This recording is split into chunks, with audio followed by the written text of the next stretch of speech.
దివ్యవాణి TV ప్రేక్షకులకు, కథోలిక విశ్వాసులకు క్రీస్తునాథుని నామమున శుభములు. క్రైస్తవత్వం కేవలం ఒక మతం కాదు, అది ఒక జీవన విధానం.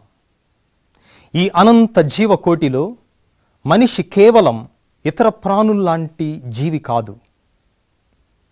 నేను ఎక్కడి నుంచి వచ్చాను, నా జీవిత ప్రయాణం ఎలా సాగుతుంది, నా జీవితానికి పరమార్థం ఉందా, నా జీవిత గమ్యస్థానం ఏమిటి అన్నటువంటి ప్రశ్నలు ప్రతి మనిషిలో కూడా ఉద్భవిస్తాయి.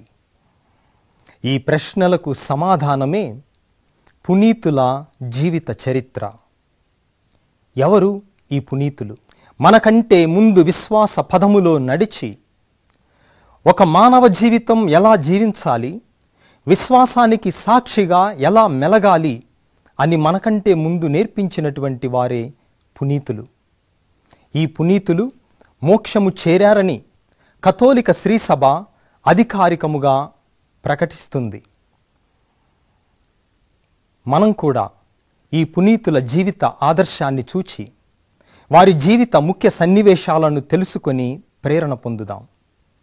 వారి మాటలు మనకు ప్రేరణ కావాలి, వారి విశ్వాస పదం మనకు సుమాతృక కావాలి, వారి యొక్క క్రైస్తవ జీవితం మనకు ఆదర్శం కావాలి. కనుక ఈ మన పునీతులు కార్యక్రమానికి మిమ్మందరినీ ప్రేమతో ఆహ్వానిస్తున్నాం.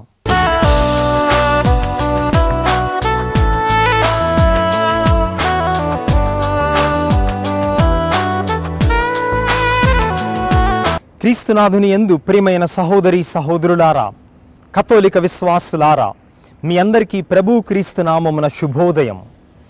ఈరోజు మే నెల 15వ తేదీ. తల్లి తిరుసభతో మనందరం సంతోషిస్తూ స్పెయిన్ దేశంలో 1070వ సంవత్సరములో జన్మించి 1130వ సంవత్సరములో పరలోక ప్రాప్తి నొందినటువంటి పునీతుడు పునీత ఇసిడోర్ గారి పండుగను కొనియాడుతూ ఉన్నాము.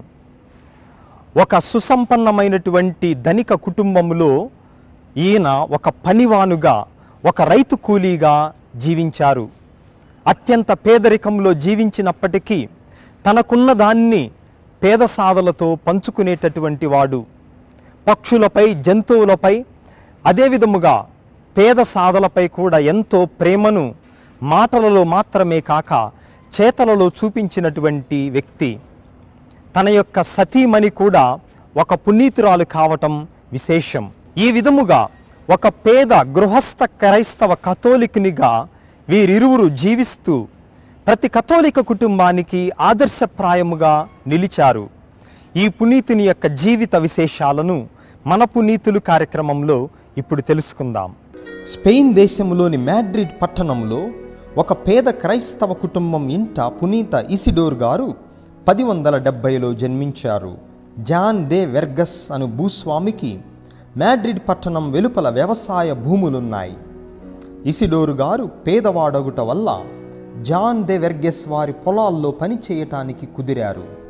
కష్టపడి చెమటోడ్చి పని చేసేవారు. ఆధ్యాత్మిక జీవితం పట్ల వారికి శ్రద్ధ ఎక్కువ. పునీత ఇసిడోరు గారు ప్రతిరోజు గుడికి వెళ్ళేవారు. నిండు పూజలో పాల్గొనేవారు. దైవ ప్రార్థనలో గడిపేవారు. పునీతులు కావలి సన్మనస్కుల పట్ల వారికి అధికమైన నమ్మకం.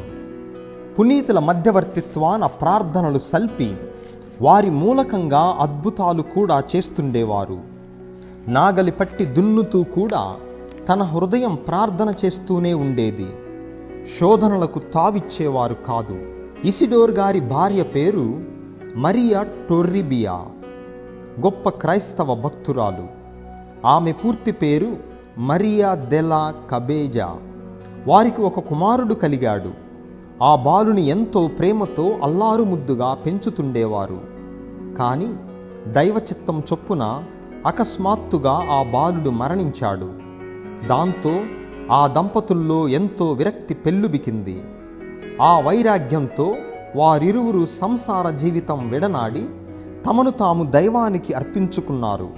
గొప్ప విశ్వాసం, పరిశుద్ధతతో మరణించిన ఇసిడోర్ గారి భార్య మరియా టొర్రిబియా గారికి పునీత పట్టం కట్టబడి వందింపబడుచున్నారు. ఇసిడోర్ గారు నిరుపేద అయి ఉండియు తనకు ఉన్నదానిలోనే పేదలకు అనాథలకు భోజనం పెట్టేవారు. ఇసిడోర్ గారి గురించి తెలిసిన వారు తరచూ సాక్ష్యమిస్తుండేవారు. తమకు భోజనం పెట్టేటప్పుడు ఏదో తెలియని అద్భుతం జరిగేది. ఎంతమంది భిక్షకుల ఆకలినైనా వారు తీర్చగలిగేవారు. వారొక ఆశ్చర్యకరమైన వ్యక్తి, దైవభక్తుడు. పునీత ఇసిడోర్ గారికి పశుపక్షాదులపై ఎంతో అభిమానం, ప్రేమ. పంటలు లేని రోజుల్లోనూ కాలం సరిలేక కరువు కాటకం దాపురించినప్పుడు ఇసిడోర్ గారు ఏదో ఒక రూపంలో ఆ మూగ జీవాలకు ధాన్య గింజలు ఆహారం తమ అద్భుత శక్తితో పెట్టేవారు. వారి నిరాడంబర జీవితంలో దేవుని కృప నిండుగా ఆవరించి ఉండేది. పొలం పనిలోనూ చెమటోడ్చి పనిచేయటంలోనూ పేదరికంలోనూ చేదోడు వాదోడుగా ఉండి పునీతురాలుగా చనిపోయిన తన అర్ధాంగిని ఇసిడోర్ గారును 1130 మే నెల 15వ తేదీన వీరు కూడా చేరుకున్నారు. మాడ్రిడ్ పట్టణంలో వారి సమాధిపై నిర్మించబడిన దేవాలయంలో ఎందరో వారిని ప్రార్థించి అనేక దైవకృపలు, మేలులు, స్వస్థతలు పొందుచున్నారు. ఇసిడోర్ గారికి 1622లో పునీత పట్టా ఇవ్వబడింది. దంపతులిరువురు పునీతులై కుటుంబాలకు ఆదర్శప్రాయులయ్యారని అప్పటి 15వ గ్రెగరీ పోపు గారు ప్రసంగించారు. ఇసిడోర్ అంటే దైవమొసగిన కానుక అని అర్థం.